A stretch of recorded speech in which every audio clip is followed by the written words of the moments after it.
ఎవరెవరికి I think 5 or 5.5 months or 6 months 6 months ಮೇಲೆ ಇರೋ ಮಕ್ಕಳಿಗೆ ಯೂಸ್ಫುಲ್ ಆಗ್ಬೋದು. ನಿಮ್ಮ ಹತ್ರ ಏನು ಲೈಕ್ ಸಿಟ್ಟಿಂಗ್ ಚೇರ್ ಏನಿಲ್ಲ ಅಂದರೆ ಮಕ್ಕಳಿಗೆ, ಸೊ ಒಂದು ಚೈರಲ್ಲಿ ಕೂರಿಸ್ಬಿಟ್ಟು, ಸೊ ಅವ್ರಿಗೆ ಮುಂದೆ ಪಿಲ್ಲೋ ಇಟ್ಬಿಟ್ಟು, ಸೊ ಈ ಥರ ಊಟ ಮಾಡಿಸೋದಾಗಲಿ ಇಲ್ಲ ಸ್ವಲ್ಪ ಹೊತ್ತು ಕೂರಿಸೋದಾಗಲಿ ತುಂಬ ಯೂಸ್ಫುಲ್ ಆಗುತ್ತೆ ಈ ಟಿಪ್. So use ಆಗೋರಿಗೆ.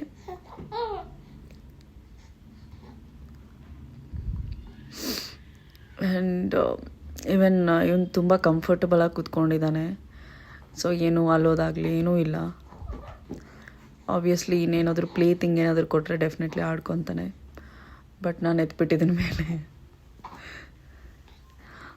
ನಾನಾ ಓಯ್, ಆ್ಯಕ್ಚುಲಿ ನಾವು ಮನೇಲಿ ತೆಲುಗು ಮಾತಾಡ್ತೀವಿ. ನಾನಾ